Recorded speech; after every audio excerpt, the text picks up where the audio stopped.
Before we dive in, a quick shout out to the community that makes this possible. This show is brought to you by the You Run Podcast Network, a space where everyone is heard, loved and welcomed. To support the creators and find your next favourite show, please visit yourunpodcast.com. You want to die tonight? Late at night, I tune into your show, where you talk horror with a unique flow. Your voice is like sirens, draws me in, as you pick apart movies on murder and sin. Scott and Mark set the scene. I hang on every word lost in the screen. Your passion for fear is contagious enough. You make me believe in Mark's fucking long roundups. You run podcast, horror movie review, sharing facts and playing games too.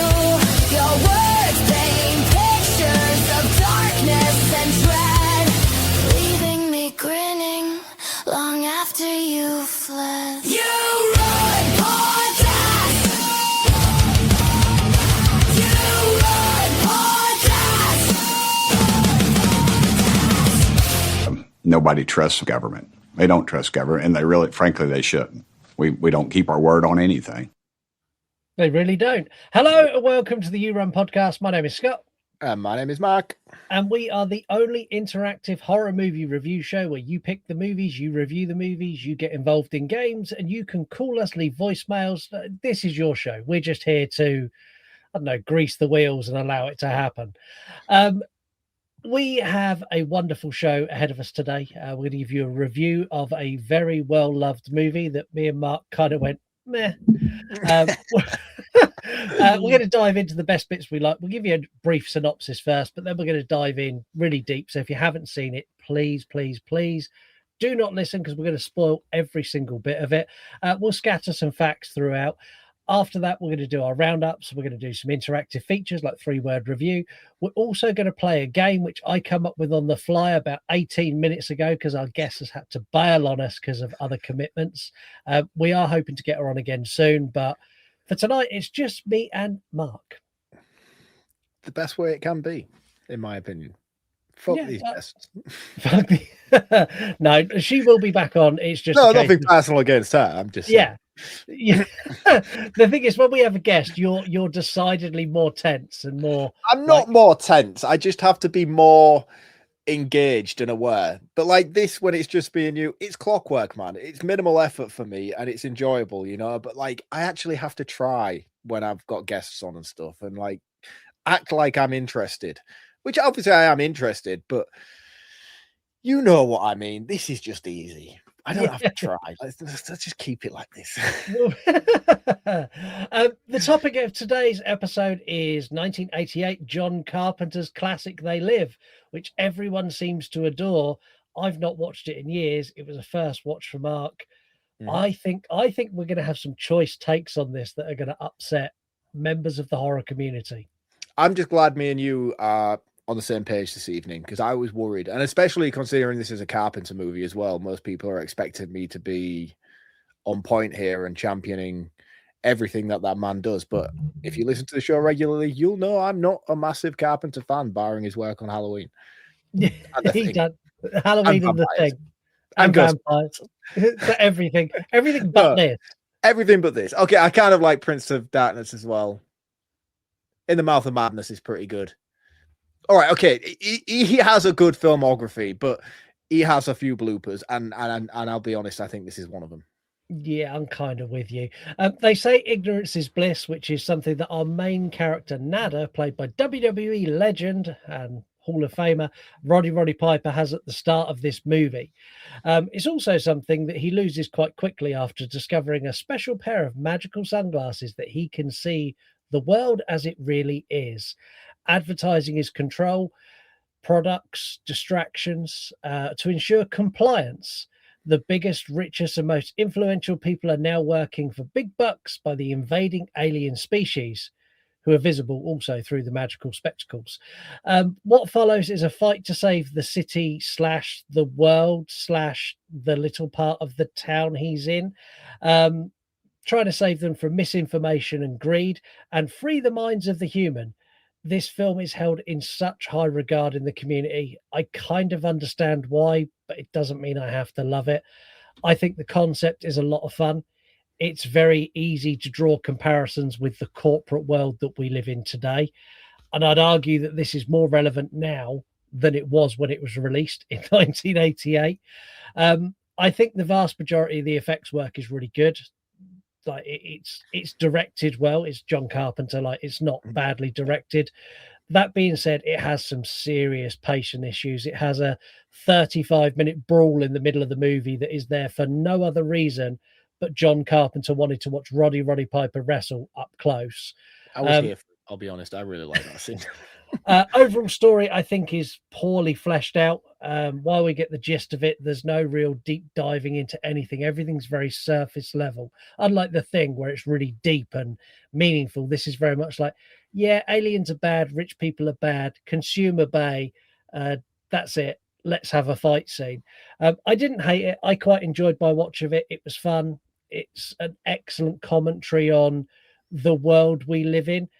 I think it's dated badly. I think the performances and the production quality don't hold up to other movies in Carpenter's library and other movies of the time.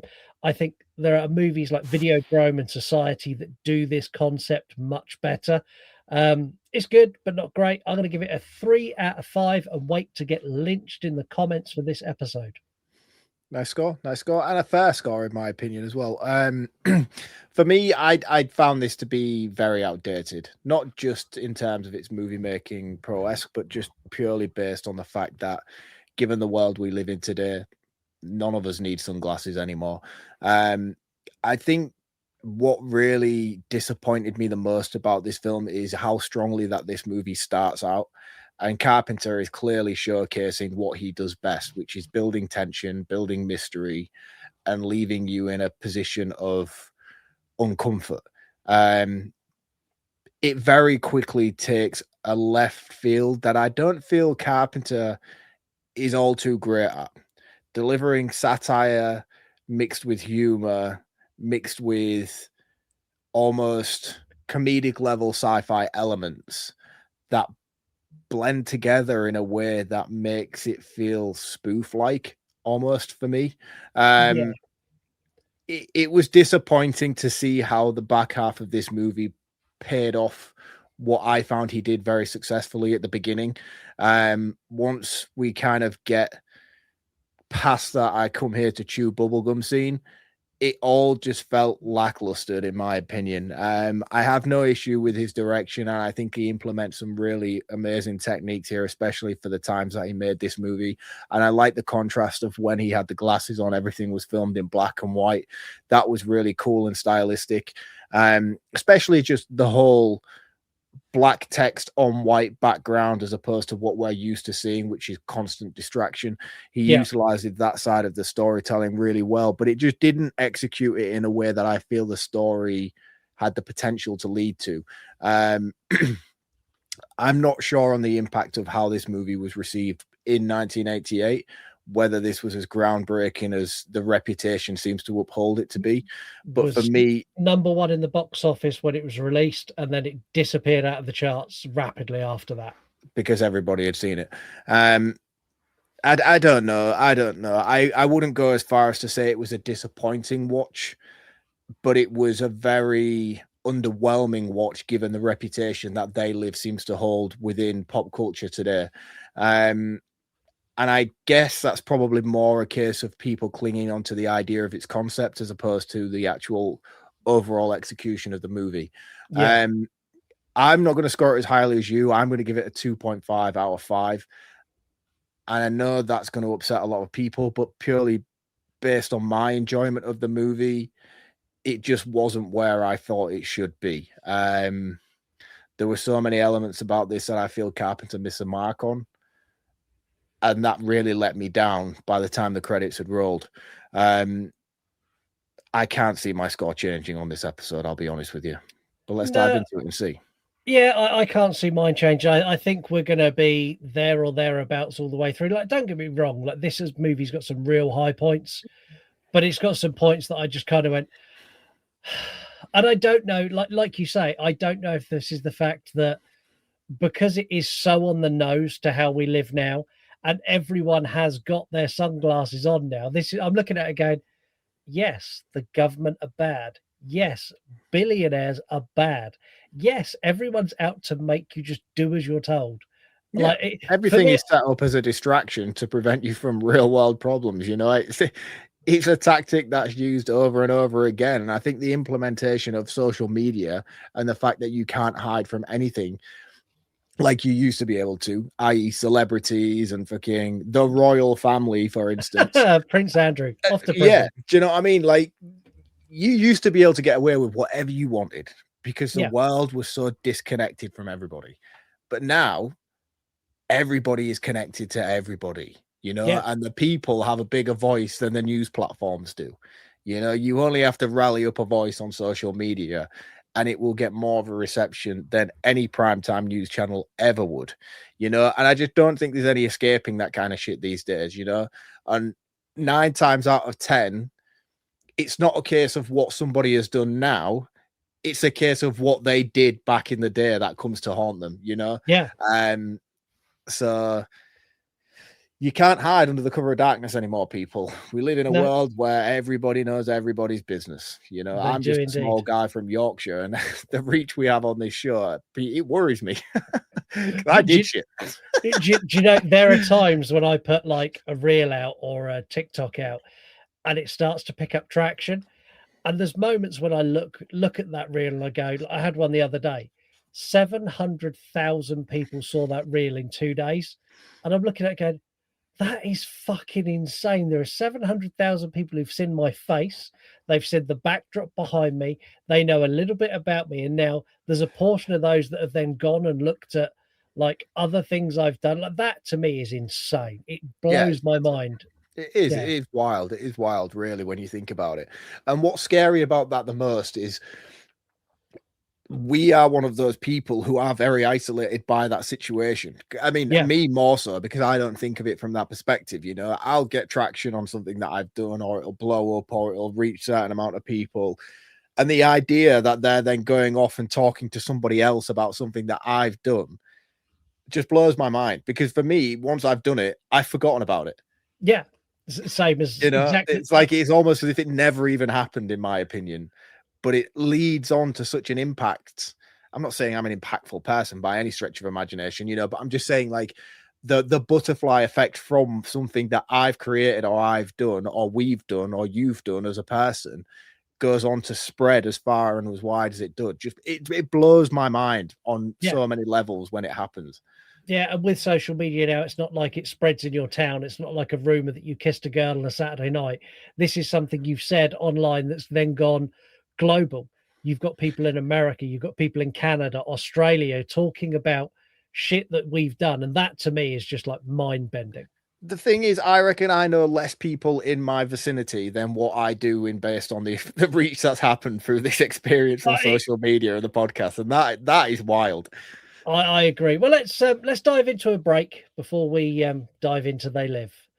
Also, Mark, you get to get excited. New ads. We're in a new month, so new ads for you. You get new songs to dance to. Here we go. Oh no, but that means we don't have the one that I really liked. There'll be one in here you'll like. Don't worry. Here we go. I hope so. Yo. Grab a cold one, kick back and turn it up loud. The 3-class clowns are back to draw a crowd. From the honking legends to the stories in the dust. Crack a window, settle in. And crust we trust, it's the news that's weird and the takes that are wrong. The unintelligent broadcasts you've wanted all along. Don't toss the leftovers, don't leave a single scrap. It's the Crusty Boys anthem, now put it on the map.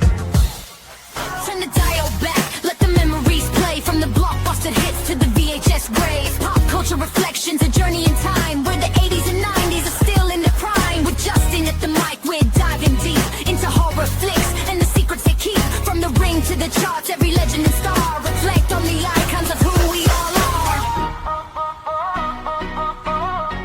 That's who we all are. So make sure you go to yourunpodcast.com and check out all of the members of the You Run Podcast Network. There is You're Gonna Eat That Crust and Pop Culture Reflections, who are both awesome shows, but there's also 10, 12, 13 other shows on there as well, plus our other shows, which is True Crime, Voices with the You Run Podcast, and YouTube. There's also links to our Patreon, and our Patreon is our bread and butter. That's how we fund this show. That's how we make this show better. And that's where you get additional content like You Run Extra, where me and Mark go on tangents like you wouldn't believe. We done Star Wars as our last episode, which is out now. Yes. That was fun. I enjoyed talking Star Wars. Enjoyed that. I enjoyed the prep work for that as well. And I put it off. We delayed that by a month because I didn't do it over the Christmas period. But I as soon as I got into A New Hope, I was like, yeah, man, I think I did them both, all three of them, sorry, over the space of 2 nights. I was like, yeah, this is fantastic. Yeah, fucking awesome. We also do True Crime Extra, where me and Heather just done the Salem witch trials. And if you want to talk about government oppression and drawing comparisons, me and Heather go full scorched earth, fucking how the Salem witch trials are like the United States of America, to the point that I think if we released that to the general public, we would get cancelled. We went proper scorched earth. We had a game called Witch or Bitch, where we showed pictures of various political figures, and Heather decided if they were a witch or a bitch. So yeah, go and check those out, because you get those as well. It's all for less than a cup of coffee, so we're not asking you to pay us thousands, just a little bit of spare change that you'd drop in the shop on something else. Also links to our socials at You Run Podcast everywhere. If you follow us on Instagram, you get to vote in the polls and choose the movies that come on this show. Hopefully you'll choose something slightly more entertaining than They Live, but hey, the choice is yours. Let's dive into this. I want to start with the opening shots of this movie. I think John Carpenter had a little bit of a man crush on Roddy Piper. The opening segment is Roddy Piper walking for like 6 minutes. Yeah, it's a very John Rambo-esque. The only difference is he has the highest waisted Levi jeans I've ever seen in my life in this movie. Like, there is just pure crack for 90% of the movie. That's how we wore them. I've purchased Levi's. I've owned Levi's. That looks like the most uncomfortable shit I've ever seen. Nobody wears their jeans that high. No, I'll have to dig out a photo and release it. I've got a pair of Levi's that I done the whole sit in the warm bath. I done it in the Levi shop. I bought them ages ago. So you sit in the shop in this heated, like bubbly tank, and it basically shrinks the jeans to your legs. Honest to God, I need fucking talcum powder to get in and out of them. They are so tight, but man, they Someone look should great. probably let you know that skinny jeans are not a thing anymore, though, to be honest. I'm telling you, when they're on, my ass looks fucking amazing. Hides all the sins.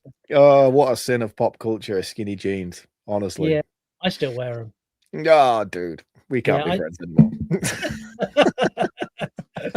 One thing I found really bizarre, Roddy Piper's married. He was married when he done this. He refused to take his wedding band off and made John Carpenter shoot around it. Yeah, but he didn't. I noticed it in multiple scenes in the movie. Yeah, which, like, for a wrestler who, let's be honest, at the time he was just a wrestler, this is his first big role, to turn around to John Carpenter and go, no, I'm married, dude, that's not coming off. Like, John Carpenter must have gone, what? It kind of works with the script a little bit that he still has it on, because we don't know anything about this guy other than him being a wanderer. But yeah, I noticed it numerous times in the movie, and the fact that I even noticed it because it felt left field of the plot made me think, oh, he's got a wedding ring on. Yeah, I like this opening. I like how he comes in. I like the fact that he's just a down on his luck guy who's left another town, and he comes in and he does what you and me would do. The first thing he does is tries to find a job. Where did he go? What was that building he went to? Was that the bank or a job? It was the bank. It looks like a bank. I think it was a job center, and they were like, we got nothing for you. Yeah. And straight to the construction site, where we meet, is it Keith Davis, who was the guy from The Thing. Who in this is not as good as he is in The Thing. He's not as good as he is in The Thing. In fact, this is probably the worst I've seen him in any movie, and I don't think that's anything against his performance. I just think that's the character that was written for him.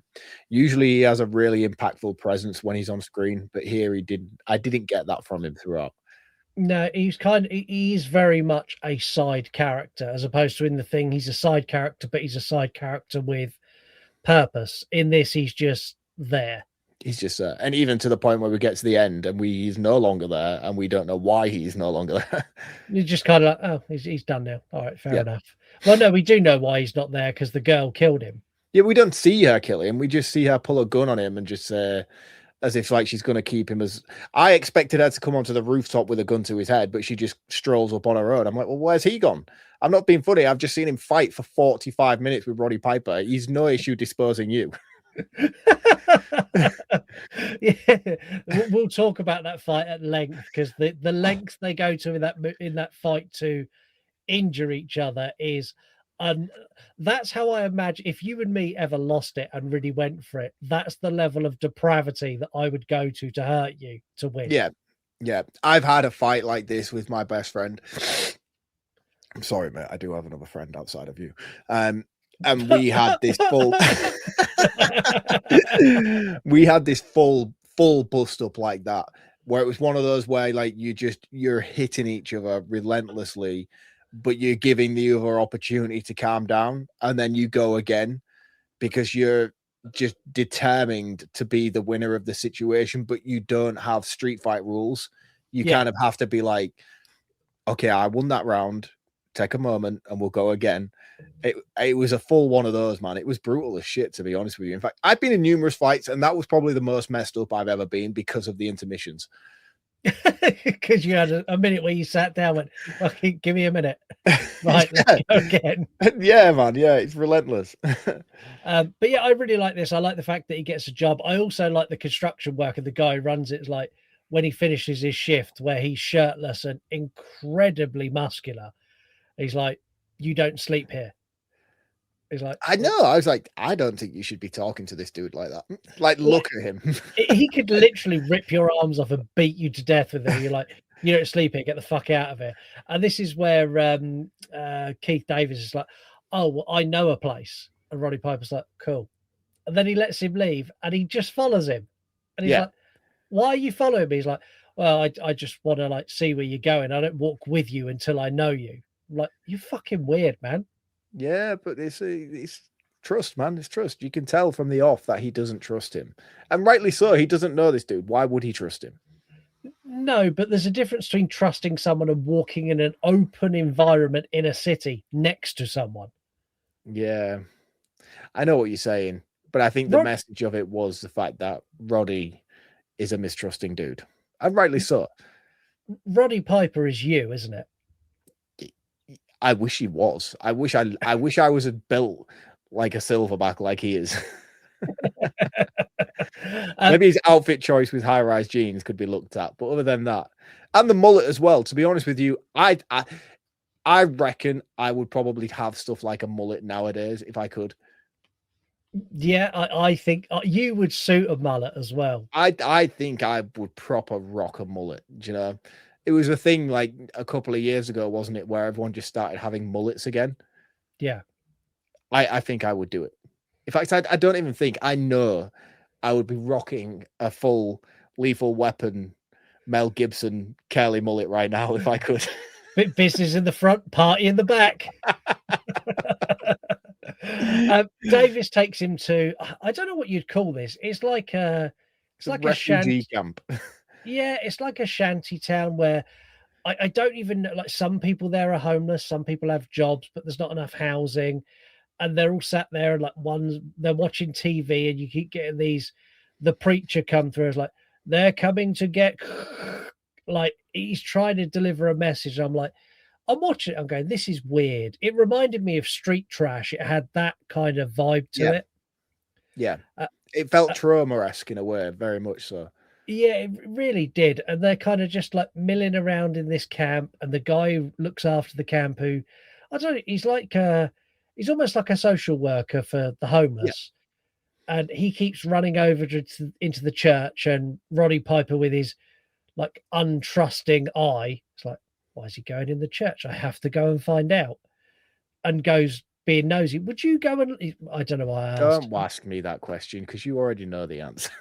Yeah, like I watched this with Lisa, and when he went into the church, I was like, why? Like, you've got yourself a job, you've got somewhere to stay, you've got a bed, you've got food. Why go fucking digging around his shit that's got nothing to do with you? Exactly, though. But this is the thing, mate. It's not a case of it's got nothing to do with you. He needs to know that shit. It is everything to do with him for that reason. Well, yeah, I kind of guess so. Like, I would have to know. I would have to know what was going on, what they were doing, how many people were inside. Like, these are all the things I would be thinking immediately. I wouldn't give two shits. Like, yeah, you see, this is why you die first every time. No, I don't die first because I haven't gone being fucking nosy. I survived longer. You get fucking bulldozed immediately in this movie. You're there snoozing away in your fucking shanty shack, mate. The police arrive and you're flattened like a pancake. Wow. Whereas I'm rocking around in a fresh pair of Ray-Bans shooting aliens. So he finds the glasses and he finds like, we'll call them the resistance. He finds the resistance talking about the he doesn't find the glasses yet, does he? No, he finds the boxes but doesn't know what's in them. I do like the way that they're doing all that, because for me, I've never seen this movie. I just know Chew Bubblegum, Kick-Ass, and Roddy Piper in sunglasses. And then when he does go into the church and they've got all the chemical stuff and all like the science labby stuff you were doing in 6th grade or whatever, where you've got Bunsen burners and shit, they have all the generic science set up as if to say science. It's just like powders that you'd get in a Resident Evil game that you mix to make a herb, and then sunglasses at the end. I'm like, oh, so they're scientifically making sunglasses. Yeah, I still put it down. Anything that's done with science is magic. And I know there's a couple of our listeners now that have gone, fuck you, Scott, I'm going to call in now, because that is not how science works. But it leads to, so there's a helicopter like knocking around that keeps looking down. It leads to this raid on this encampment. This raid is brutal. Like, this is like, I'm watching it going, leave them the fuck alone. They're homeless. Like, they've got people trying to feed them, and you're coming in like beating them with sticks and fucking bringing bulldozers in. It really wound me up. Yeah, it was interesting, man. And when ICE rock up, I found it weird with the way they were beating. Sorry, did you just say when ICE rock up? It went straight over my head. I was waiting for you to catch it. Yeah, so when they rock up and they start beating up on the pastor, I'm like, you're beating a holy man. You know that, don't you? One thing that really doesn't get explained in this movie at all is with the brief intermissions of the TV. Obviously, we do find out later on that the guy behind the broadcast is part of the church group and part of the community, the homeless community. And they're basically the rebellion. Yeah. Star Wars reference. I can pull them out now. I've seen them. They are the rebellion. And I didn't get the scene where he's speaking through the TV and he's saying what he's saying, but the preacher is also outside almost relaying everything he's saying. And then I thought, oh, well, he's part of the group, so maybe he knows the speech. However, the weird thing about it was when the static interruptions were coming in and out, the preacher was also feeling the static interruptions with his relaying of what the speech was. So I was like, what's that lead to? And then he gets beaten up by the police raiders, and then we never see him again. And I'm like, why have you planted that seed in my brain and not gone anywhere with it? Yeah, I picked up on it as well. And I was like, oh, that's cool. Because he's literally like mouthing the words and he's like milling around. And then when the static comes in, he kind of zones out and like looks at a pigeon.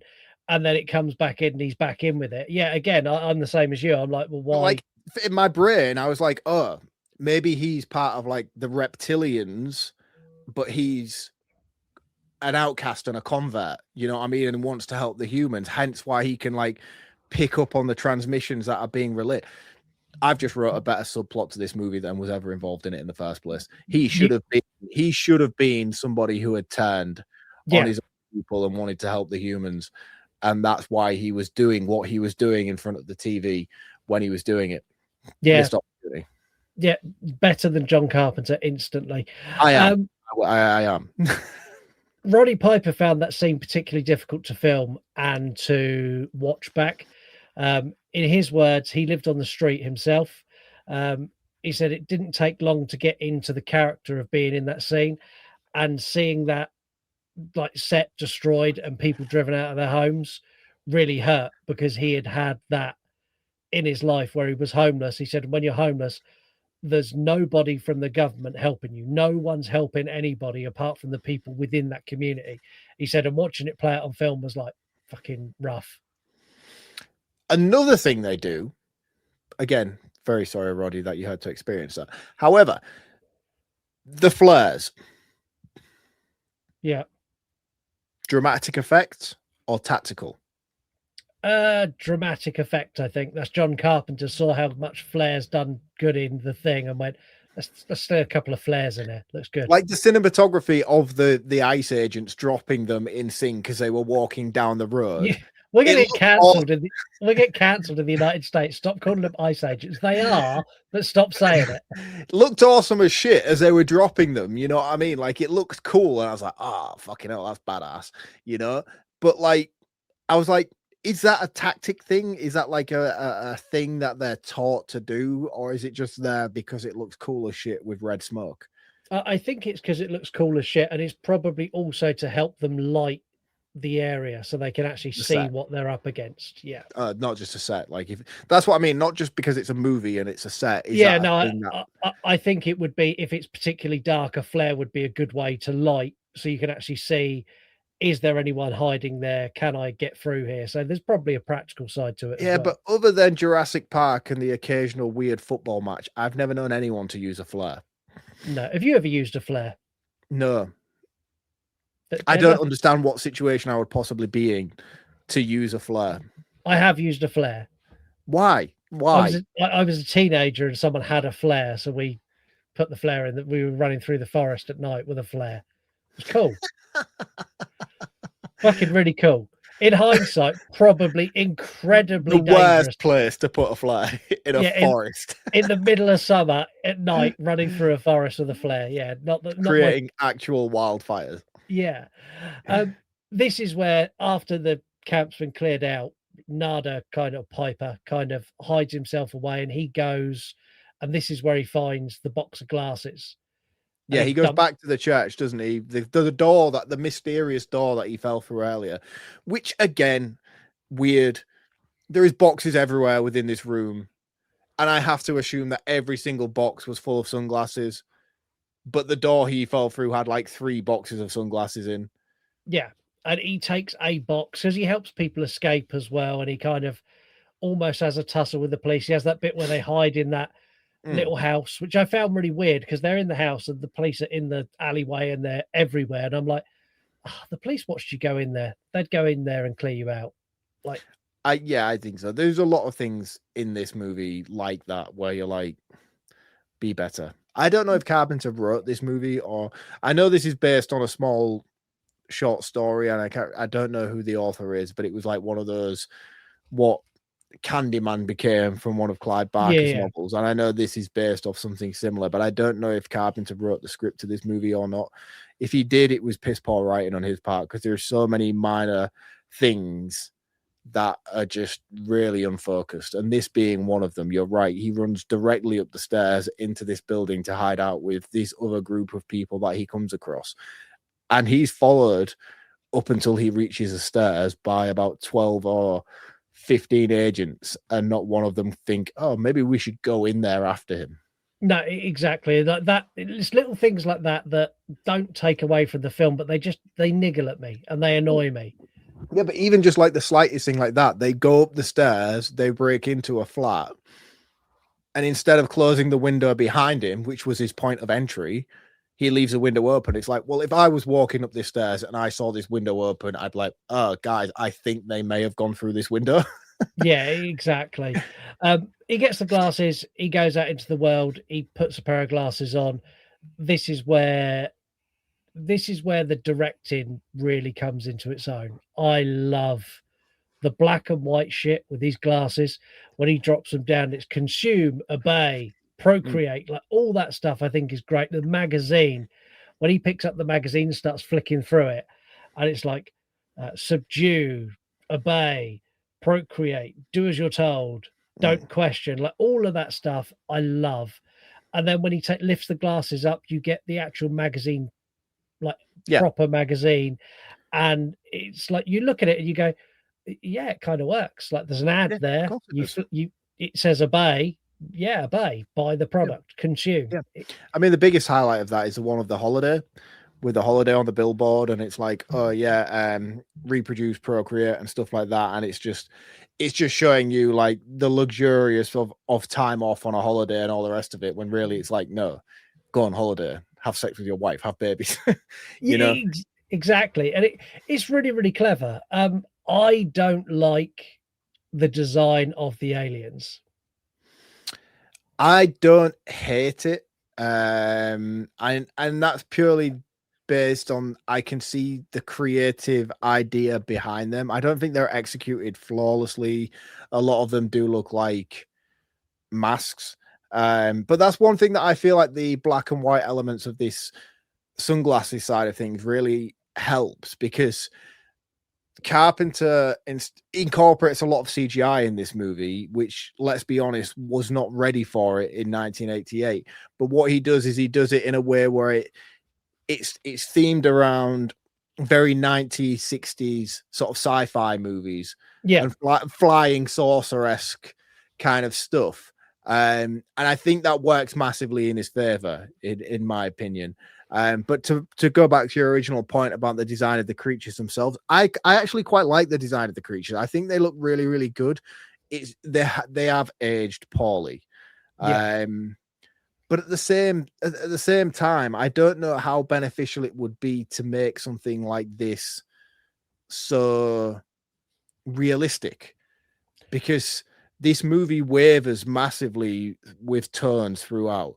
As I mentioned in my initial roundup earlier on, like, I really like how grounded and how tension built the first half of the movie is. But when we get to this particular point, things do become very satire and comedic in a sense. And I feel like something so visceral in terms of its ugliness of the creatures probably wouldn't have fallen very in line with how the direction of the movie was planning out. Yeah, I think you're right. I know that Carpenter designed these. He wanted them to look like walking corpses, but high tech. That was kind Yeah. of the brief he gave. I want them to look like they're humanish, but they're kind of decaying, and they're kind of like the evil and the greed in them is like evident on their face. And I think he'd done that. But yeah, One of the things that really made me question what my interpretation of it was when you don't see them in full color till probably the last 10-15 minutes of the movie. Yeah. Now, I know that they're very blue and red in tone based on what I've seen of this movie, just in terms of pictures and social media posts and stuff like that. So when I'm seeing them in black and white, my mind immediately added the color to it. Yeah. I don't know how well that would have played on my imagination had I seen it originally without that information at the back half of the movie. Seeing them in black and white, would I have seen them with a human-esque exo sort of fleshy skeleton with like muscle tones and reds and pinks and sort of yellowy marrowbone kind of stuff, or would I have immediately gone to like the blue and the very bright visceral reds that they actually turn out to be? And that was one thing that really questioned in my brain as I was watching it. Yeah, and I don't know, because this is so ingrained in pop culture. Everyone knows what they look like in color. So I think it'd almost be impossible to say to someone, here's a black and white photo, what colors do you think they are? But at first watch would have been like, oh, are they? Because even when I watched this for the very first time, I was aware of what they looked like. Yeah, you're aware of the color palette of these particular creatures, which is wild because you don't find that out till the end of the movie, really. Everything is black and white. And it was Yeah. just one of those where like my mind immediately just put the colors to them there and then. And I just questioned whether I would have done that without that information. Yeah, I'm not sure. I probably wouldn't have. I'd have made him green or something. From here, Piper goes like mental. Like he has that moment in the grocery store where he's like, you ugly bitch. And she's like, what? And then all of a sudden she's like, oh fuck, you can see me. And then gets on her James Bond watch, like, yeah, I've got one that can see me. It's freaking me the fuck out. And then he just starts killing people. I'm like, what? What are you doing? One thing I will say for Piper in this is his acting in this is actually really, really good. Yeah. And I would like compare him to like The Rock and John Cena level wrestler to actor kind of stuff, because his mind just falls out of his eye sockets and you can see it, you know, and the actions that he commits and the way that his brain processes all of this stuff felt genuine. I was like, yeah, man, you're losing it and you are going off on one, and I am not questioning anything about it either. Yeah, I love he has a complete meltdown. He kills a couple, he runs away, gets the policeman who pulls him over. He goes he full pulls, 5 stars on GTA is what he does. Yeah, he pulls the gun on the policeman and then like looks through the glasses like, I'm gonna let you leave because he's a human, not an alien. He's like, but you need to go now. And the policeman's like, do you know what? I don't want to die today. So cool, you have fun. Bye-bye now. And just fucks off. I like that a lot. Yeah. Yeah, and that happens quite a few times throughout the movie as well, where he's like visualizing who's won and who's not, and who he lets live and who he doesn't. And that's one thing that I like, that incorporates almost like the way that you have familiars, you know, in vampire lore and stuff like that. Yeah. That kind of falls into place slightly, whether they're aware of it or not. We get that familiar-esque kind of stuff happening here, and it worked really well for me, especially with the guy we see later on from the camp. Yeah, but we'll get to him when we get to him. There's a lot we need to talk about before we get there. We need to talk about this next. I have come here to chew bubblegum and kick ass, and I'm all out of bubblegum. Cool. The line is cool as shit. It's just a bizarre moment. He literally walks into the bank, has a look around, is like, yeah, I've lost it now. You're all going to die. And starts popping off his gun and trying to kill him. And like, I like the fact that the aliens have this moment of like, oh, fuck, he can see us. And they're like running for their lives and like ducking cover as explosion. Like they're behaving the same way a human would behave if someone starts firing shots at them. And I really like that. It made them more humanized, as opposed to like none of them pulled out a ray gun and fought back. And the thing that I like about it, into comparison to something like Mars Attacks, you know, they're very much incorporated in society. You know, they have an elite status of, we have a VIP card to Epstein Island, but they don't necessarily distinguish themselves from anybody else, you know? No, we're going some weird places tonight, aren't we? What else would you expect on a movie like this? I'll be honest with you. Yeah, like especially later when we get the room of billionaires. Yeah, yeah, when they get to Trump Tower at the end. It's the Epstein conference. Like, it's like, what the fuck? But yeah, I really like all of this, and I like the fact that he tries to convince Davis. Like Davis meets him in an alley after he's had a fucking massive shootout, and Davis is like, there, and he throws him some money. He's like, how fucking awesome, right? How awesome was it when he came with his wage packet and he threw it, like it must have been 25, 30 feet, right? And I don't know if this was intentional, because if they did this intentionally, there is no way they got it on a first take. And he threw him the wad of cash and it landed in the box. I was like, there is no way you could make that shot again. Yeah, awesome. Really, it was either really cool. It needed to fall at his feet and it landed in the box, and Carpenter was like, that was cool as shit, we're keeping it in. Or they purposefully reshot it until he managed to land it. Yeah, and I like this. He's like, what's that? It's like, that's your wages. He's like, I need you to look through these glasses. Davis is like, no, I don't want to. And their fight is over the most ridiculous thing. If he'd just looked through the glasses, none of this would have happened. He's like, No, I don't want to touch your glasses. It's very much like, did you put your balls on my drum kit? It gives me that energy. Yeah. Oh, yeah. It was like 100% that. But I like this movie. I like this a lot. Not only because it was a really fucking cool scene, Roddy Piper just kicking ass and Keith Davis just doing some awesome fucking comebacks. The fight between the two of them was amazing. But what it represented was even better. So I watched this movie with my wife, and it's not very often she watches show prep stuff with me. But she's like, oh, do you know what? It's not outright hot. I was like, look, I've got to watch this tonight. She's on half term, so she's not working the usual nights that she does where I do show prep, and she was at home. I was like, oh, I've got to do show prep tonight, so I'm watching this movie. You're either in or you're out. And she's like, what is it? What is it? I was like, it's They Live. I don't think it's outright horror. It's not something that's going to offend your eyes. So you can tune in with me if you want. So we watched it together. She's a bit like me, where it becomes very bang, bang, shoot, shoot. She kind of tunes out, like old action movie kind of thing. And she tapped out within 2 minutes of this fight sequence that went on for about 20 minutes. But then the more it went on, the more I realized what it was. And it wasn't a case of we're just going to extend this fight scene to show you how awesome Roddy Piper is, as cool as that was.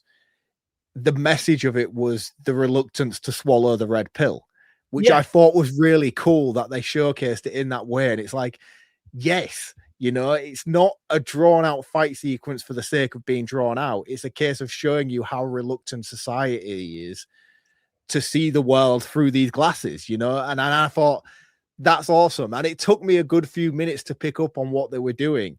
And when it clicked, I was like, yeah, man, this is fucking epic. Yeah, and the fight scene's epic as well. Like, there's a bit where he picks up a plank of wood and just fully smashes him around the face. I'm like, oh, you'd have killed him. Like, he's dead. But my favorite was when Keith Davis gives him his hand to pick him back up, but only just to get him into a position to give him the biggest right hook he could deliver. And I was like, that's fucking amazing. Somewhere in the midst of this, and I haven't seen this for a long time. I watched it last night. It's not really stuck in my memory. Somewhere in the middle of this, he meets the girl. And I don't know if it's before this or after this, but I do know it's before this. So he meets. By the way, Meg Foster is the weirdest looking woman I have ever seen in my life, and I'm not here to judge her as a person and her looks. It's nothing to do necessarily with the way she looks. She's got the eyes of the fucking devil, man. If ever I would meet Medusa in real life, she would have Meg Foster's eyes. They are the most ultra blue shit I have ever seen in my life, to the point where I was like, is this a meta movie? And is she actually one of them in real life? Because it was so fucking blinding to me to look into her eyeballs. But the reason he meets Meg Foster is when he escapes from the bank. That's it. And he goes into the car park. And the only reason I'm focusing so much upon this scene in particular is because when he makes Meg Foster take him back to the house, he finds out she works for like the channel news situation. Yeah. And he's like, oh, so you can help me, you can get me in, kind of thing. And then she pulls a fast one on him and hits him with a bottle. Now she hits him with such ferocity and power that she knocks him through what I can only describe, being in the construction trade. If you have a piece of glass that big, it is purely toughened glass. Like it would take a fucking sledgehammer to even put a chip or a crack in it. She knocks his fucking ass cold with a bottle of Prosecco out of a 10-story window. The thing, even break a sweat for her, and I was like, holy shit. Do you know what I found more impressive was not that she broke the window, because I'm going to err on the side of caution, say Roddy Piper is a fucking big guy. He's 20 stone plus of sheer muscle. It would take some impact from her to do that, to send him on that sort of trajectory to do that, though. Yeah, but what impressed me the most is he falls a full fucking 9 stories. Like, he falls a long way. He hits the ground, gets up and dusts himself off like nothing happened. Yeah, just goes and sits under a bridge for 10 minutes. I'm like, I mean, he clearly fucked up. This dude takes a serious lashing throughout this film. Not only does he get battered out of this window, he then goes and gets his ass handed to him by Keith Davis for a good 20 minutes. And when they walk into the hotel scene afterwards, it's fucking mega. It's like something out of That's not Leaving Las Vegas. What's the Johnny Depp movie? Where he's Fear and Loathing in Las Vegas. Yeah, it's like a Fear and Loathing scene where he walks into the scene in the hotel. It's like, oh, we need a room, and they're both just like swollen heads and just bleeding out of every orifice. And the guy doesn't even question it. It's like, yeah, room 201. Doesn't even flinch. There's your key. Give me your money, thanks. From here they go and meet up with the resistance. Also, I want to raise it now. No, I'll raise it in a minute. They meet up with the resistance, and they get told there's this sort of there's an underground organization, and they need to stop them. They need to get into the TV station. Is basically the overarching plan. Yeah, and they end up in the underground tunnels. Now, these tunnels where they go through this little magical portal from the watch. Yeah, they get raided first, so the raid scene's cool. Don't blow over the raid scene. I was underwhelmed by the raid scene. We'd already had a raid scene earlier that was infinitely better than this one. Yeah, but the raid scene's cool here purely because Meg turns up. I don't know how she found them. Like, I immediately was like, how do you know they're here? How have you found him? Yeah, all right, you've got sunglasses. And she's like, now, like, I'm a believer. I'm so sorry for throwing you off the top of my building. And he smiles as if to say, it's okay, honey. But at the same time, I'm like, how have you ended up here? Like, not only that, though, it wouldn't be okay. If someone threw me out of a fucking 4-story window and then turned up, what, I'm really sorry, I believe you now. But like, bitch, you threw me out of a fucking window. You need to go the fuck away from me right now. Yeah, and again, she's got demon eyes, so like I wouldn't be interacting with her again anywhere. No. I can't get over how demonized she is. It's weird to me. If you haven't seen this movie and you listen to this podcast anyway, just Google Meg Foster, right? I don't think she's real. I genuinely don't think she's real. Which works out well for this movie. But yeah, they get raided, and in the process of the raid, they get one of the magical watches, and they go through the little portal, takes them into the underground tunnels. Mm-hmm. Did you notice some of the guys who are looking for them when they get down there are holding PKE meters from Ghostbusters? Yes, I did. I spotted it and went, that's from Ghostbusters, and then instantly went on Google, and it is exactly the same prop. Yeah, I didn't question it, because I thought it was like one of them Men in Black moments where they just incorporate other franchises of aliens and otherworldly stuff. And I thought it was a cool nod, similar to the way that like Ash and Freddy and you get like the Necronomicon in certain movies. I was like, oh, that's pretty cool. But yeah, it's definitely the Ghostbusters fucking detector. It cracked me up, and I was like, is that? And I paused it. At least like what you paused it for. I was like, it's from Ghostbusters. Do you know what Lisa said to me? Nerd. She looked me dead in my eyes. She went, you are the biggest fucking nerd I've ever met. Yeah, you see, I chose not to vocalize that. I knew that when I was watching this with my wife. Yeah, I just embrace it now, and I just like, yeah, I am. Anyway, I'll just play it. I'm going to Google now and find out if I'm right. Yeah, no, you were 100% right. But what was it that I was watching? What was it? She didn't pick up on the fact that the watch transported them. She's like, how the fuck are they here now? How did they end up going through the floor? I was like, oh, did you not see the scene in the bank where the one was cowering in the corner and his watch transported him? She's like, oh, yeah. No, I missed that bit. I was like, yeah, this is why we don't watch movies together. Yeah, Lisa's one of those who asks me what's happening, even if I've not seen the film. She's like, well, who's he? And I'm like, I don't know. I'm watching it at the same time as you. How do they know each other? I don't know. I'm watching it at the same time as you. I say it like 30 times in a movie. Yeah, yeah. My wife's the same. But the thing is, like, even when it's revealed, she still doesn't piece it together. I'm like, if you weren't asking me who he was, you would have picked up on the information that the movie was telling you, so that when this reveal came about later on, we would have both been able to enjoy it at the same speed. We both could have gone, together. And now I'm going to have to pause it to explain to you a scene that happened 20 minutes ago because you were too busy asking me questions. Yeah. Yeah, it's not just you. This is where they infiltrate the secret Trump / SB, I can't even speak, Epstein party. This, like watching it now in 2026, I'm looking around that room going, he's on the list. He's on that bloke on the stage. Hi, Jeff. Hi, Jeff Bezos. Oh, hi, it's a Microsoft guy. Oh, Yeah. you're the dude who made Facebook. Hey, hi, how you doing? You're there too. And I'm literally looking there going, and it's so uncanny, like how well they nailed this secret elite world in 1988 to Because now. John Carpenter's an inside man. John Carpenter's not on the Epstein list. No. He didn't go. He certainly didn't go. Have you seen recently the this is way off topic now. You can edit this out if you want. Fuck It's it, on leave my it in. mind. So I wanna Tangent. have you seen this? I'm out there right now. Michael Jackson fan, always have been. Never doubted the dude for a second.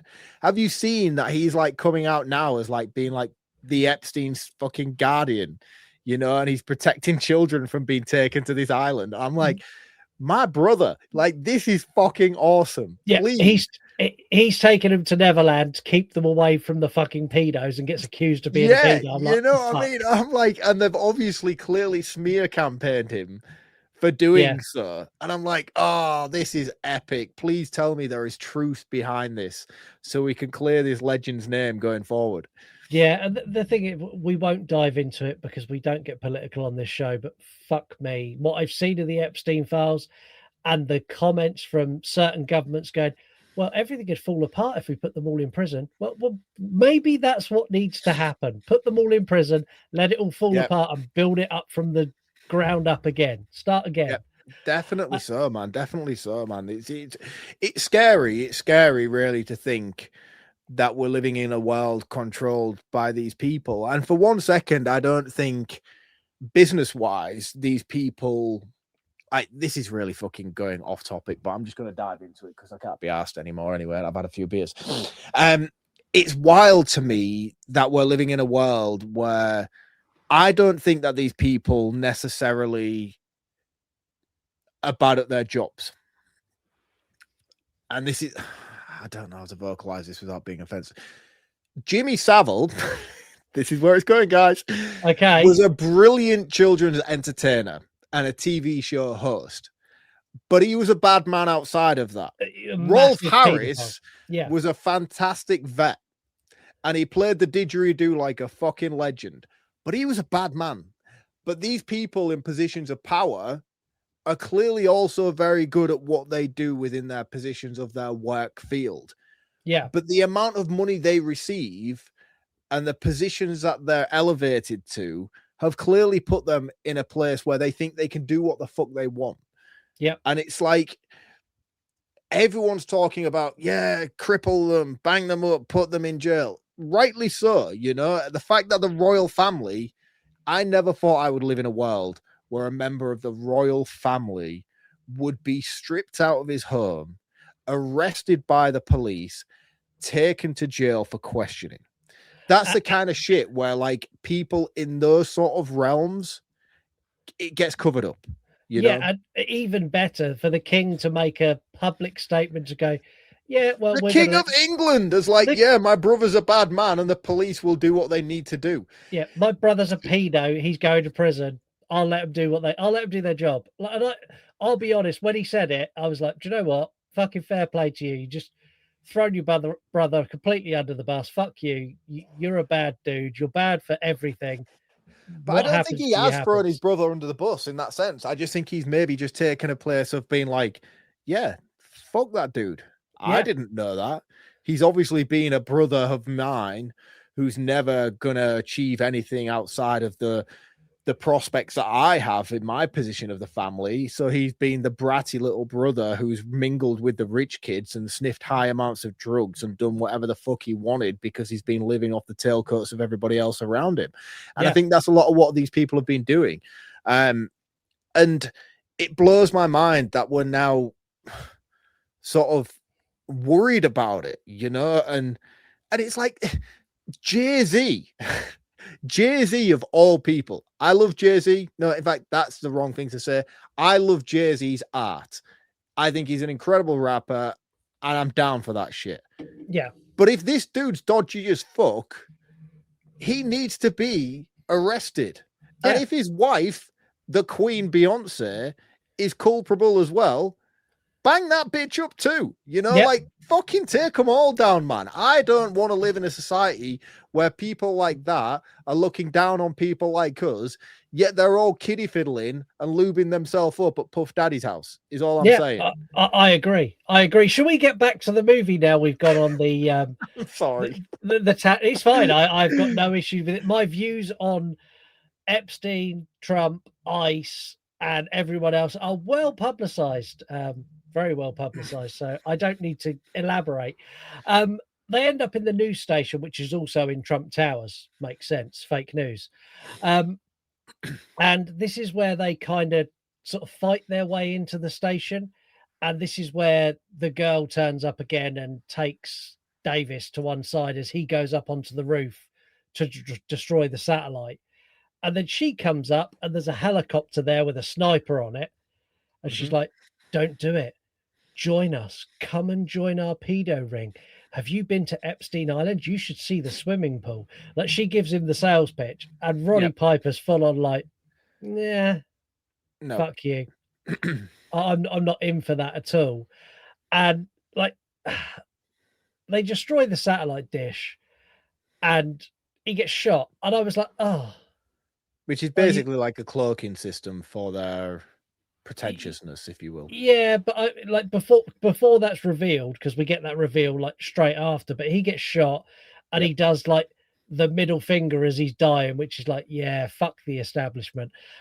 Also, him and John Carpenter both had long conversations about how they both hate authority, and even if it's the slightest challenge from authority to them, whether it's a studio or whatever, both of them instant are like, no, fuck you. Prime example, Roddy Piper, when he wanted to do this movie, went to Vince McMahon, who's also a corrupt, perverted billionaire who owned WWE, and said, I've been offered this. Is he a bad man, is he? Oh, massively so. He's in a sex trafficking scandal of his own that he run through WWE at the moment. This is what I mean, man. You get that kind of money and you think you can do what you want, and you clearly well, this is the thing I was saying earlier. You could before the world was so interconnected. Yeah, but you can't now. No. But yeah, Roddy Piper went to him and said, look, I've been offered this movie. It's with John Carpenter. I want to do it. And Vince went, no, give me 5 weeks. I'll get a WWE production horror movie and I'll put you in that. And Roddy Piper went, no, I'm getting the chance to work with John Carpenter. I'm going to say it slowly, John Carpenter. So I'm going to do that. And Vince went, if you do this, you walk out that door and you leave your contract here. And Roddy Piper went, okay, bye. And literally just binned off WWE, went and done this movie. And when he come back, he went to another wrestling company and wasn't back in WWE for like 5 or 6 years because he was like, no, I'm going to do what I want. You're not going to tell me what I'm doing. Fuck you. I'm in charge. Yeah. And like that, I thought was awesome. It's wild, isn't it? You know, when you get to that point in your career of how puppeteered it all is, you know. Yeah, I'm self-employed. I could never work for anybody ever again in my entire life because I have the freedom to do what the fuck I want when I want. I'm not self-employed, but I've worked my way into a position within a company I work for where I am. You don't do shit, mate. I am pretty much in a position where I go, look, I'm doing this today, and they go, okay, cool. Prime example, today I rung my boss at 10 to 3 and said, I've had enough today, I'm finishing at 3. And he went, yeah, no worries, have a good weekend. Like that's where I am. But yeah, the reveal at the end where like it turns off the signal and they're all seen, all the way through this, I'm like, this is an 80s movie. I've not seen a single pair of tits all the way through. And we do see boobs at the end, yeah. Yeah, the closing shot is a woman who's riding a man, full on boobs. She goes, then she looks down, she's like, and like that cracked me. Like this reveal where the whole world's like, oh fuck, my hairstylist is a freak. Like that I thought was really, really clever. I feel like given the instance, I'd kind of be into it. Yeah, I think I probably would. No. He's the alien, isn't he? Yeah. But yeah, if it was the other way around, I'd be like, I was going to say, yeah. If it was the other way around, I don't think I would be disgusted by it. I'd be like, I'm here now. We may as well complete this and then we'll talk about it afterwards. So let's just talk about the ending briefly, because for me, like, I'm not one of those people who tends to sort of like clock watch as I'm watching a movie, but I knew this was a 90-minute movie, and I felt I was in a 90-minute movie. Not, I didn't feel like I was in a 90-minute movie, but I felt by the time I was getting to the last third of the movie that I was pushing time, if you will. Yeah. And I was like, there's a lot going on here that feels very drawn out. And there is so much depth to this movie that I feel like we're skirting over, or the ending is like, I need more, and we're not got a lot of time left for you to fulfill that. This movie just fucking crucified it worse than anything I've seen, I think, because this bit on the top of the tower where he blows the radar and dies, if you will, and all we get is the fact that they're then revealed. I was like, no, this is not how you wrap this story up, like you're a movie that's focused so heavily on your message and what you're trying to be, and you've fallen into sci-fi action so easily that you've forgotten the original premise of your story. How are you possibly going to wrap this up? In essence, it turns out that they don't, No.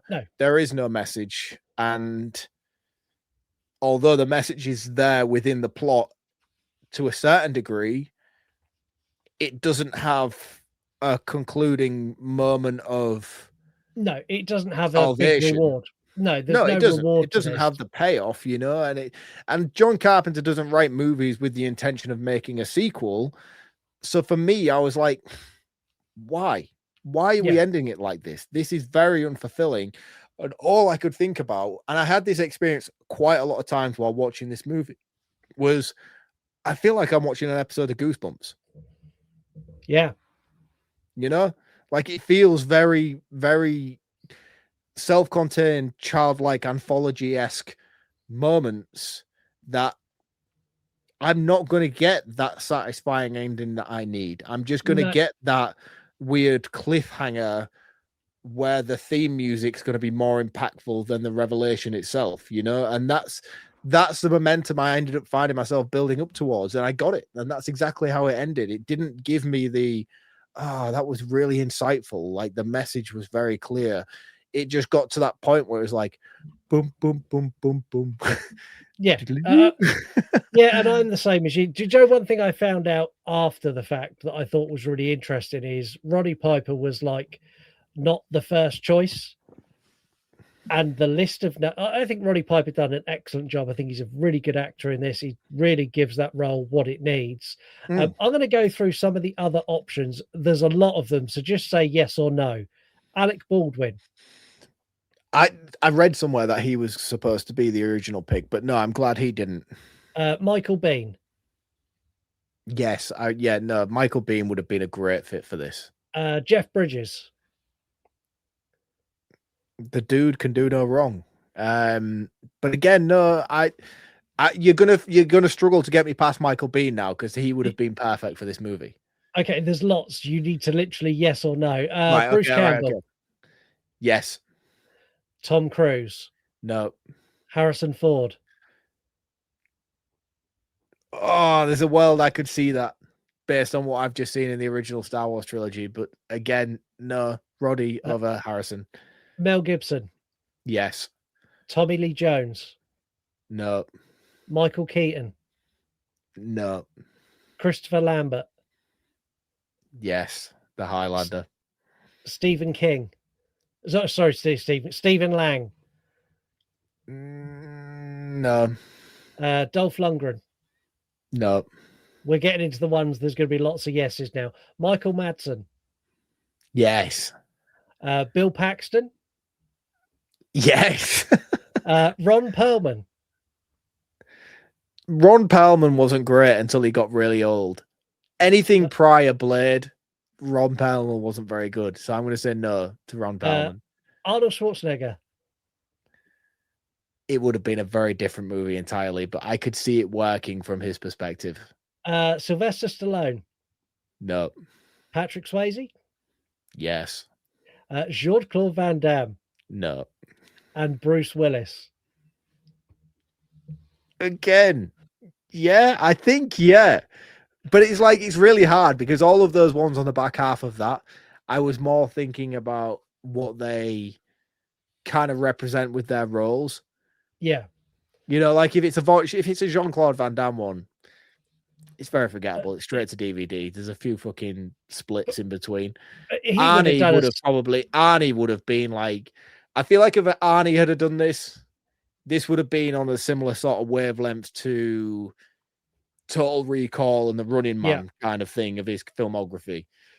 Mel Gibson would have been cool. And it would have very much suited his persona in the world we live in today. Oh, 100%. Mel Gibson, everyone slammed him a couple of years ago when he went, Hollywood's a paedophile ring and I'm going to expose it. Everyone went, shut up, Mel. And now everyone's like, no, we're really sorry, Mel Gibson. You were right. But yeah, all of those were considered before Roddy Piper. So the fact Roddy Piper even got this is a fucking miracle. Yeah. Like, I've not seen Roddy Piper in anything outside of this. Has he done films outside of this? He's done a couple of bits, but nothing you'd particularly write home about.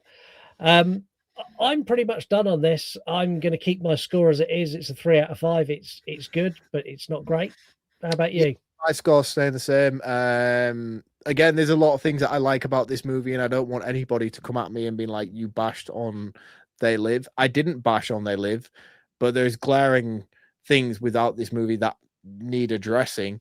I enjoyed it for what it was, and I enjoyed the experience of having now been able to say I've seen They Live. It's not a movie that I will watch again, and it's not something I'm going to prioritize adding to my collection of physical media, because I see this pop up a lot of times and it holds a very, very high stamp duty. And for me, it's like, I don't need it. I don't want it. We have voicemails. Let's, we need something that just goes, you got mail, without getting copyright striked. It was easy as that. You just need that. You got mail. Yeah. Let's fire. Here we go.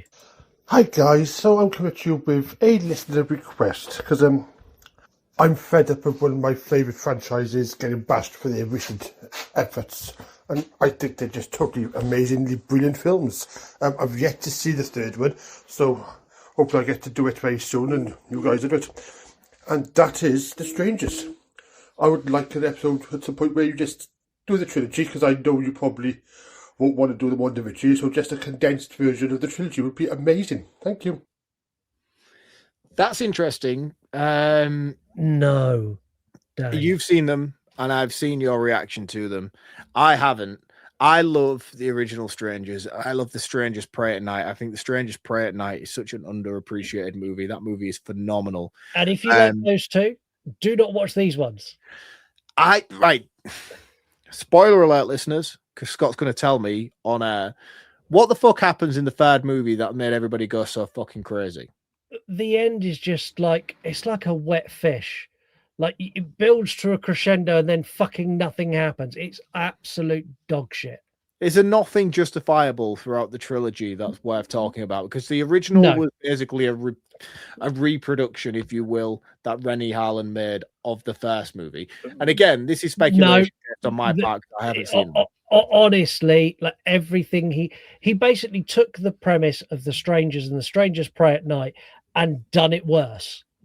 How did this get greenlit for a trilogy, but they're questioning whether to do an next 28 Days Later movie? I have no idea. The decision making by some of the characters in this is like, you look at them and go, I know, like, as a trope, people in horror movies make bad decisions, but fuck, you are fucking stupid. The first movie, I spent the whole movie going, no, why? What, you're going to die? Oh, look, fucking surprise, surprise, you died. Don't go in there. You know he's in there. Why are you going to go in there anyway? Oh, look, he's in there. Like, it's that level of stupidity. Do they add any layer of depth or anything to the characters of the Strangers? No, it's shallower than the fucking original two. Right. Okay. Yeah, so, I won't watch them. I appreciate the request, Dave, but this isn't Patreon. You don't have to stay here. Well, we got another message from Dave. That's you. I am joking. I don't want them. They're fucking terrible films.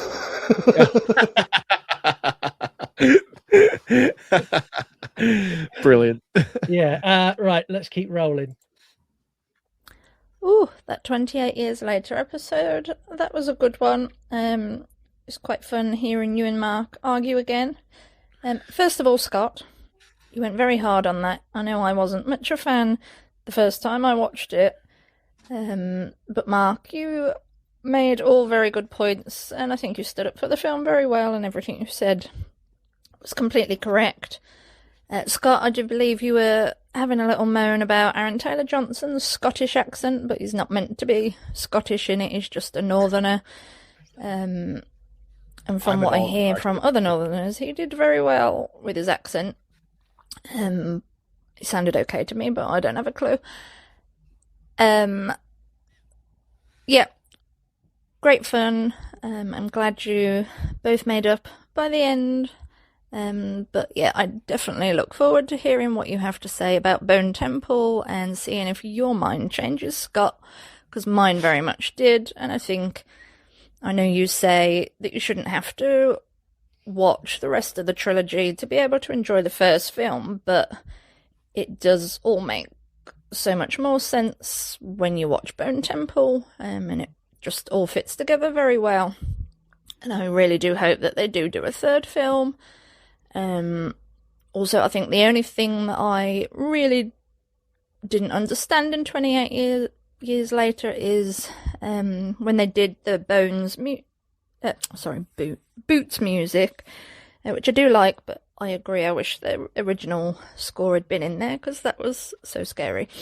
But there's a lot of flashing imagery and flashbacks to like black and white stuff like war, and there's these masks that they keep showing, and when they're looking at the zombies in like the dark and it's all red and their eyes are bright, I didn't get why any of that was in there. It felt very out of place, but I am rewatching it right now, so we will see how I feel about it now. Keep up the great work, guys. Spoiler alert, our opinion doesn't change much after her rewatch. She spoke to me after. Yeah, see, Bone Temple, it softened my opinion slightly on 28 Years Later, but Bone Temple's a good movie.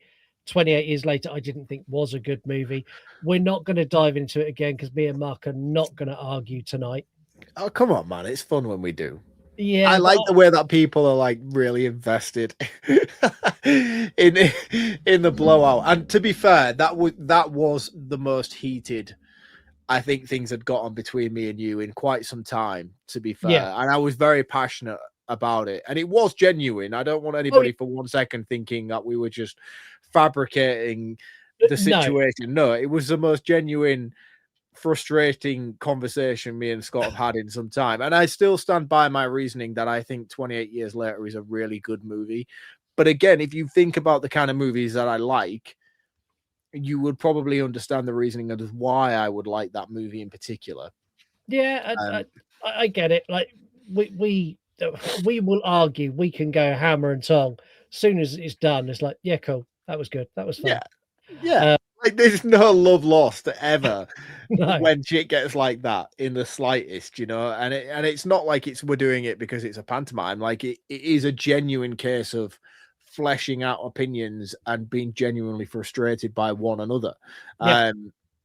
But yeah, that was heated. That was heated to the point where we both kind of off air had to say, we're all right though, aren't we? You know, like, Yeah, no, I know that was rough, but we're all right, aren't we? We're still good. Right, what else we got? This one? Right, we're getting into the actual Star Wars part of the episode now, and I got a feeling I'm going to be shouting at you guys a lot. Well, I'm going to be shouting at Mark, because as soon as he said Warwick Davis, I'm like, they're fucking Ewoks, you fucking tosser. And pretty much the same as you, Scott. And I just know this is going to be a painful episode. I know he comes around and loves it. It's going to be fucking painful. Yeah, no, you were like, oh yeah, they're like little Wookiees. They're like the same as Chewbacca. I'm like, no, they're Ewoks. You're like, yeah, well, Chewbacca's an Ewok. I'm like, no. No, I questioned the supposed. As far as I was aware, they were the same. Yeah, they're not. I wasn't claiming to be like, yeah, well, he's the same and that's the same, and like, why is he different? I was like, I understand it as a perspective that they're supposed to be the same based on information that I've received. Why is he genetically modified? I wasn't saying I was right in my opinion. I was questioning Why is there a difference? But now I'm educated on that, David. I understand a little bit more. And if you want to know all about that, you can go to our Patreon. That episode's up now. It's Star Wars: The Force Destroyed Us. We have one more message, which is this one. Question for Scott. Did you start releasing episodes on a Tuesday just so you can say, see you next Tuesday at the end of every episode? I am so glad somebody has picked up on that bullshit. It has taken... It wasn't the only reason. I feel like it was. I feel like your juvenile level of humor, you have shifted the entire calendar of the year just so you could do that. Well, last week, I think we'll give it away is last week you done it. And only I because laughed. you completely forgot to. And I was like, he's not going to do it.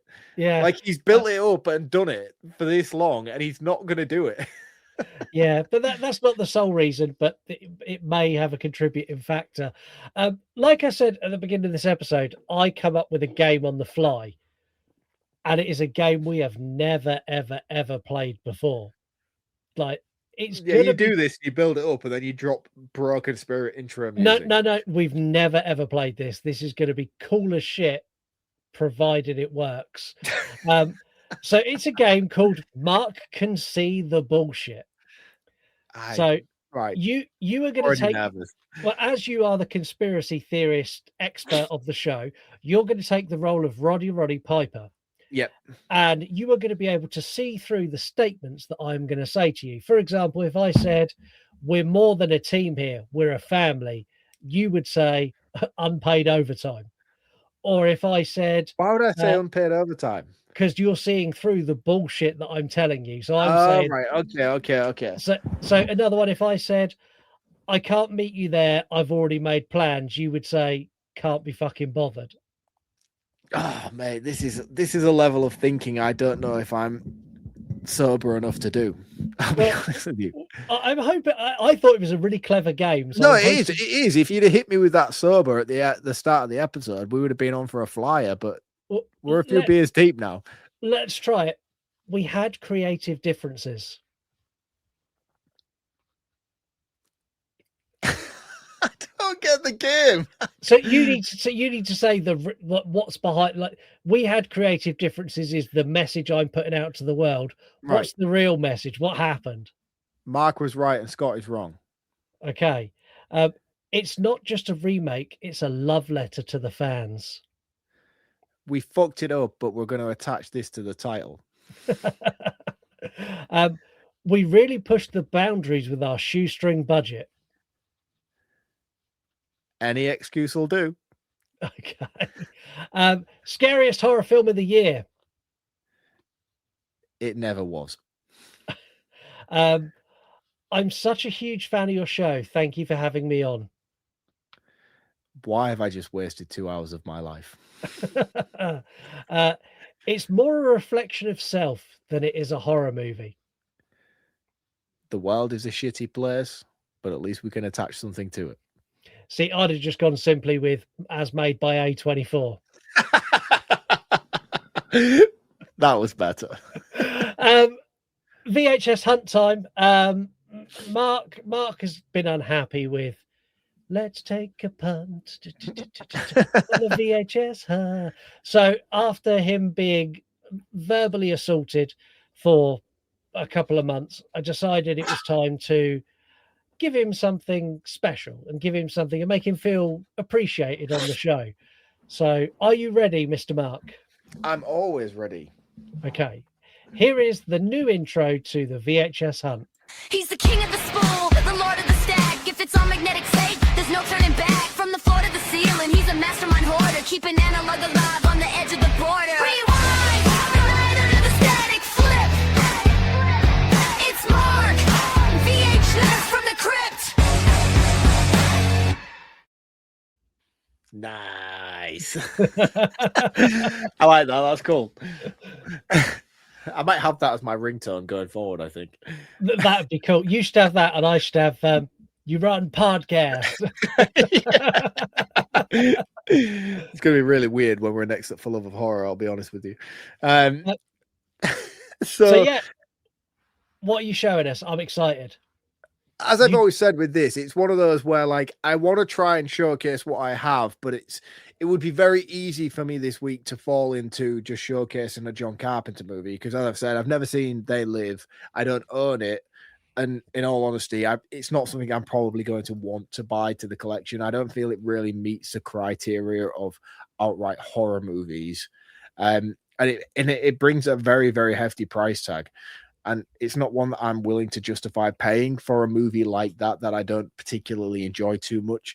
So when it comes to this segment of the show and I have to showcase a movie, I'm going to avoid doing something like, let's say there's a Nightmare on Elm Street movie and that we're doing a review of, and I could just go, oh, well, here's this Wes Craven movie this week. What I'm going to try and do is think outside of the box. I'm going to pick movies from my collection that I think would pair very well with a viewing combination of the movie we're talking about, or movies that tend to represent the film that we're doing on the episode. Okay. So this week, what I have gone for out of my collection, which I think would, in all honesty with you guys, the two movies I've put together here this evening for you, I will say are infinitively better than They Live. But I do feel like either of them would not exist without They Live. Right. Okay. However, combined together, they make the perfect pairing. So I'm going to go with the generic option first, which if you haven't thought about this movie when watching They Live, there's something wrong with you. And that is, of course, the groundbreaking The Matrix. Take the red pill, Neo. Take the red pill, Neo. I love The Matrix. The Matrix is an incredible movie. And I think this did something to cinema that really struggled to shake for a long period of time, to the point where Scary Movie had to fucking put the final nail in the coffin by spoofing it so heavily. But I still think we get bullet time in a lot of stuff. And bullet time is purely owed to The Matrix, let's be honest. It is. And it's also got some of the best lines. Do you know one of my favorite lines of any movie ever is in The Matrix? And it's Neo when he comes out of being like jacked on the chair and he turns around to Lawrence Fishburne and goes, I know Kung Fu. And Lawrence Fishburne goes, great, show me. Like that line that leads into that awesome fight is like, that's so cool. Such a cool movie. There's another reason that I've also picked this as well. We've just done Star Wars on the Patreon, and it's now been announced that Heather has the pick for the next Patreon selection. She does. We've done Lord of the Rings. We've done Star Wars. We've done some pretty heavy hitters. Heather, if you're listening, I would like to do this for Patreon on the next episode. Well, Let's do the Matrix franchise. You can negotiate directly with Heather, because on True Crime Extra, when we spun the wheel, guess who gets to pick the True Crime Extra topic? You know what I'm picking, because I've been trying to get it on for fucking months and months and months and years and years and years. So you know what case you're doing next. No idea. I can't remember what the guy's name is now. Okay. Well, you messaged me. What's that weird dildo guy that I was like, keep telling you and Heather to do? I have no idea. And if you can't remember, dildos galore on the next episode of True Crime, I promise you that. Okay, fabulous. So the next video that goes with this is The Faculty. How have we not covered The Faculty yet? I don't know how we have not done The Faculty yet, but the entirety of watching They Live, all I could think about was The Faculty and The Matrix together, sandwiched, Jill sandwich. These two movies are basically They Live in essence. So check them out. These are fantastic movies, by the way. If you haven't seen either of these, definitely watch these over They Live. Yeah, I agree. That's a hot take. Like, no, it's not at all. It's definitely not at all. If you had to put me in a dark room and said you can watch They Live or you can watch The Matrix and The Faculty, you know which door I'm picking all day long. I'm with you. We're sat next to each other in that. I'm not going in to watch They Live again. Well, that is it for Mark's VHS hunt. His music is longer now, so he doesn't get played twice. Go and follow Mark. He's at VHS from the Crypt on Instagram. He's also at Reviews from the Crypt on Instagram. He showcases arguably the greatest collection of horror VHS. I would actually say anywhere in the world. His VHS horror collection is phenomenal. His review, it's out of hand. It's out of hand, mate. I'll be honest with you. It is, but it's awesome. So go and drop Mark a follow. And that's it for the VHS Hunt. That is also it for this episode. Do us all a favor, leave us a review somewhere like Apple or Spotify. Like us if we're on YouTube and you see us there.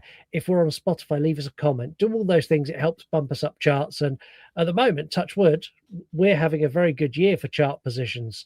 For some reason, we've slipped into the sci-fi chart as well, which I think this episode will help with. We've been number 1 for 3 weeks in a row on the sci-fi chart when we release our episodes. Number and one. We in haven't film covered a podcast. sci-fi movie since Action October or whatever that bullshit fucking category you did last year. Well, no, me and Kate done Alien 3, so that got us into that chart. That got us in there. We've also been in the film interview charts for our interview with Robert Strange. Like we've been like charting every single week. And the last week, so we're recording this 2 weeks away from when you hear it, but this week we have had the most amount of listeners in a 7-day period in the history of the show. Yeah. I was like, that's fucking awesome. So we are growing. I'm really, really pleased. Mark's really pleased. Well, he is. Well, I've only just told him, but he's really pleased. Yay. Yay for us. Please make sure you keep supporting us, help us grow. Go and subscribe to our Patreon, do all the wonderful things. And you have some homework for next week, which is go and watch Reanimator. Oh, we're doing Reanimator next week. Yeah. Awesome. Yeah. Again, great film. I love Reanimator. Yeah, I mean, I'm pumped for that as well. I really am pumped for that. That's one of those movies that I've seen more than enough times, you know what I mean? But like, I've never really, there's a lot of times when we cover movies on the show that I'm like, oh yeah, I like that movie. But then when I watch them for the purpose of the show and I have to really analyze them, more often than not, they fall apart. And this is one of those movies that I'm praying to God that I'm still coming out of it after critiquing it, that I'm going to be like, no, it's good. It's really good, honestly. See, for me, Reanimator and Frankenhooker, they sit in the same world, in the same place, hold the same status, and I love them both. So, yeah, fingers crossed next week will be really, really upbeat. But yeah, until then, have a wonderful week, and I'll let you say it, Mark. I'll see you guys next Tuesday. See you later. Bye-bye. You want to die tonight? You're on podcast.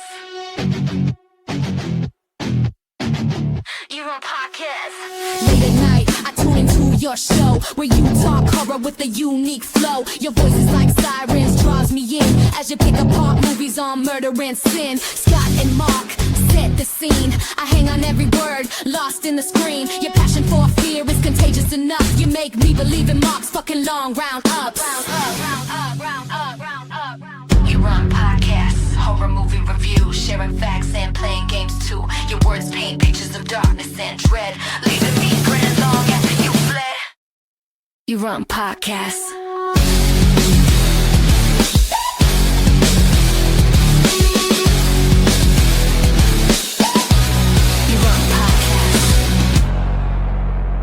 And remember, kids, the next time that somebody tells you the government wouldn't do that, oh yes they would.